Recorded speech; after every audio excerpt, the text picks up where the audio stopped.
The purpose of this video is to give paraprofessionals an overview of a student's distance learning plan. The purpose of a student's distance learning plan is to record how services, lessons, activities are being provided for students virtually. Once your teacher creates a distance learning plan for a student, they will be able to email the plan to you. You will get an email similar to the one that you see here. I will now walk you through the pieces of the plan and emphasize what might be important to you in your support for students. Here you'll see who the author is, which is typically the case manager. You'll also see the case manager if that is different. In this case, with our model student that we're using for demos, we've set up an account that is not student sensitive. You will then see the goals recorded for that particular student, so you'll be able to review those IEP goals.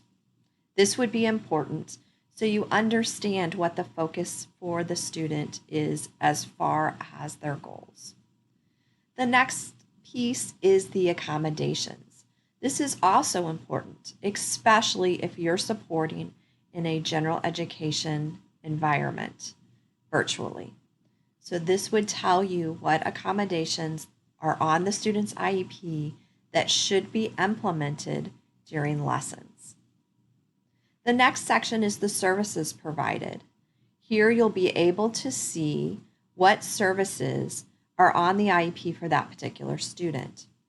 It also gives a summary of what the teacher has entered, or the case manager has entered, for meeting those different activities and services. So for example, here in instruction and functional academics, you can see that the case manager or instructor is looking at doing direct live lessons as well as activities and consultation for this. Scrolling down just a little bit, we're able to see that the case manager or teacher has recorded Alan will receive direct instruction in our live virtual lessons as well as be provided learning activities through the Google Classroom for extending that learning. Consultation will be with the other service providers and will occur to ensure a continuity of services. The next section where this student does receive services is instruction in job skills. You can see here we will be offering that instruction direct live lessons as well as activities available.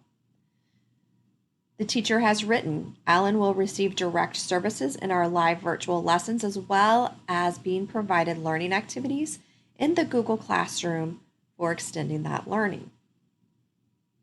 Scrolling down, it asked how special education services will relate to general education curriculum. In this case, this student is in a self-contained setting. So therefore, you will notice as we go through, each subject area is filled in.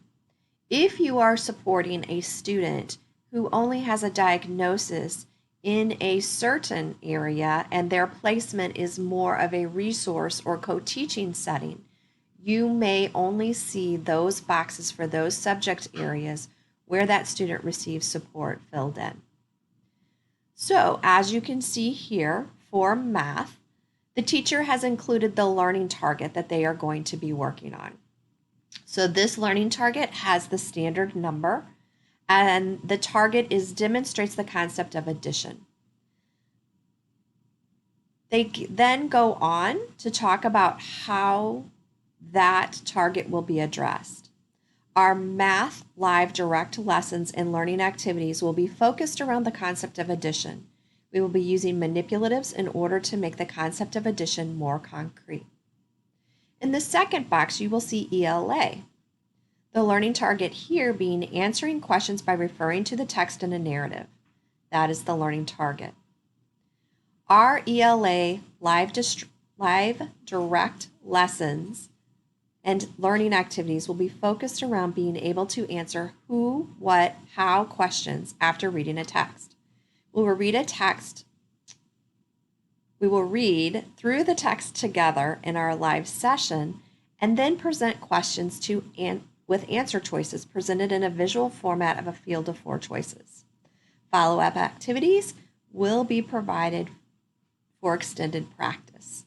So this shows you how those 2 subject areas will be addressed during this 2-week plan.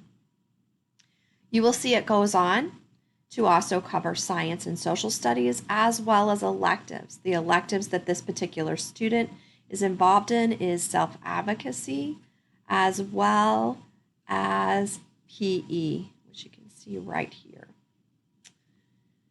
The student also receives related services in the area of speech and language, so you can see what the related service providers will be working on.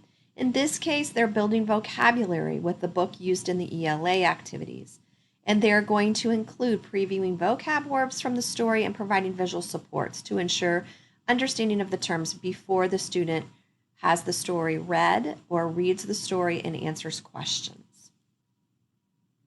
Additional activities and supports may be provided. In this case, the teacher is using a Google Classroom, and so they have provided the link to the Google Classroom.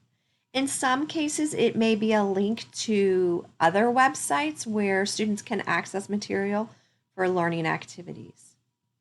You will also see a planned schedule, and this is, of course, an estimate. In this case, the teacher is uploading the schedule of activities on the Google Classroom for the families. They may upload the schedule and it would be a link, or they may include the schedule in this area. Also included are the family's communication preferences. In this case, the family would like to be communicated through texting, so we would be using the Reading Central app for communication through texting. Again, as a paraprofessional, we ask that you refer to your case manager if you should be contacting families and what that communication should look like.